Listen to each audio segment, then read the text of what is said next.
नमस्कार दोस्तों, उषा की आवाज चैनल में आप सभी का स्वागत है। हमारी आज की कहानी है यह मेरी जड़ें हैं, इन्हें छोड़कर मैं कहीं नहीं जा सकता। बाहर चबूतरे पर लाठी लिए बैठे दीनानाथ काका से पास का पड़ोसी दिगंबर बोला, क्या काका आप भी? बुढ़ापा आ गया, काकी भी छोड़कर चली गई। इस टूटे फूटे घर में अकेले पड़े रहते हो। पिछली बार भी तुम्हारा बेटा पिंटू आया था और उसने आपसे बोला भी था कि चलो पापा हमारे साथ चलकर रहो, लेकिन काका तुम तो अपनी जिद के पक्के हो, कभी जाते ही नहीं। बस यहीं बाहर चबूतरे पर बैठे बैठे ही आधा दिन बिता देते हो। कितने बीमार रहते हो, अपने बेटे की बात क्यों नहीं मान लेते? अंत समय में उसके साथ रह लोगे तो कुछ सेवा मिल जाएगी और अंतिम सांस भी अच्छे से ले लोगे। यहाँ आकर बैठ। काका ने दिगंबर को अपने पास बिठा लिया।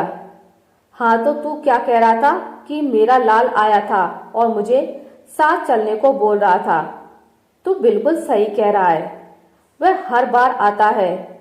झूठ ना बोलूं मैं, बहू भी खूब जिद करती है और बेटा भी कि चलिए पापा हमारे साथ चलकर रहिए। लेकिन इस घर को छोड़कर कैसे चला जाऊं जिससे मेरी सविता की यादें जुड़ी हैं। जब नौकरी लगी तो यह मकान ले लिया था। कितनी खुश हुई थी सविता, कितना बड़ा कार्यक्रम किया था। तू तो तब पैदा भी नहीं हुआ था। अपने बाप से पूछना, तुझे क्या लगता है अगर मैं अपने बेटे के साथ चला जाऊंगा?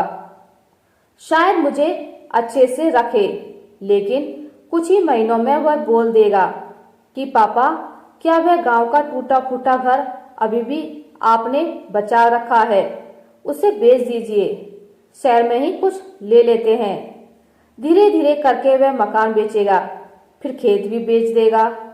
फिर बता, मेरा इस गांव में क्या अस्तित्व रह जाएगा? क्या ये गांव वाले मुझे याद भी करेंगे कि यहाँ पर कोई दीनानाथ काका भी रहा करते थे? अपनी नींव को कैसे भूल जाऊं? यह मेरी जड़ें हैं।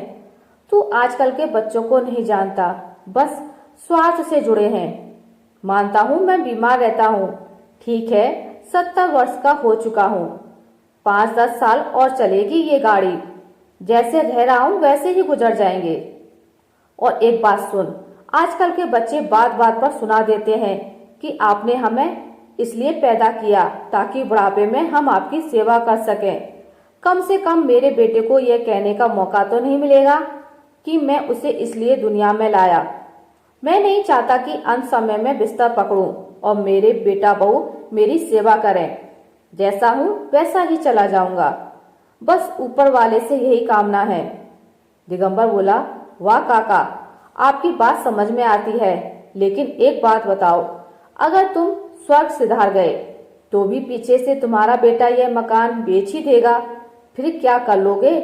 तुम ऊपर स्वर्ग में बैठे बैठे क्या कर लोगे? यह बाल ऐसे ही धूप में सफेद ना किए हैं।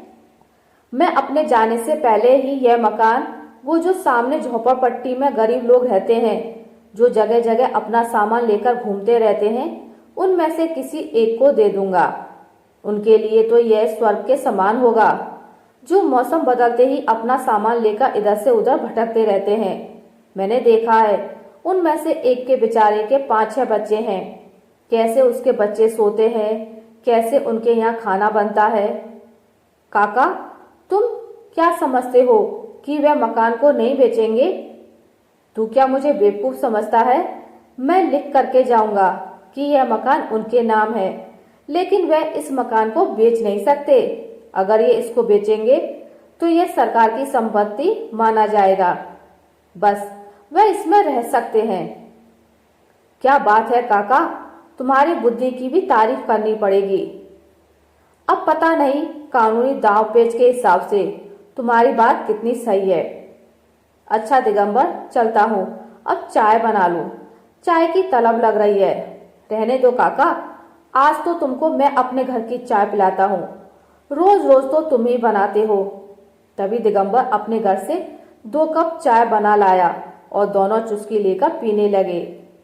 अभी भी दीनानाथ काका अपने उस टूटे फूटे मकान की ओर देख रहे थे और मन ही मन सोच रहे थे कि यह मेरी जड़ें हैं, इन्हें छोड़कर मैं कहीं नहीं जा सकता। आखिर मेरा वजूद ही तो मेरा यह गांव है, जो आजकल के बच्चे भूलते जा रहे हैं। उनकी आंखें नम हो गई थी। दिगंबर भी काका की नम आंखों को देख मुस्कुरा दिया। कुछ सालों बाद दीनानाथ काका दुनिया से जा चुके थे, लेकिन उन्होंने दिगंबर से जो कहा था कि वे अपना घर झोपड़पट्टी वालों के नाम कर जाएंगे, शायद उनसे यह नहीं हो सका। वो घर वे अपने पोते के नाम करके गए। आखिर मूल से ज्यादा ब्याज प्यारा होता है। पोते ने भी मन ही मन निश्चय किया कि मैं अपने बाबा की इस निशानी को बेचूंगा नहीं। सभी संतानें एक सी नहीं होती हैं, और यह बात आज दीनानाथ काका के पोते ने उन्हें गलत साबित करके सिद्ध कर दिया था। आशा करती हूँ आपको मेरी आज की कहानी अच्छी लगी होगी। अगर आपको मेरी कहानी अच्छी लगी है तो इसे लाइक करें, ज़्यादा से ज़्यादा शेयर करें, और अगर आप मेरे चैनल पर नए हैं तो इसे सब्सक्राइब करना ना भूलें। मिलते हैं एक नई कहानी के साथ, तब तक के लिए नमस्कार।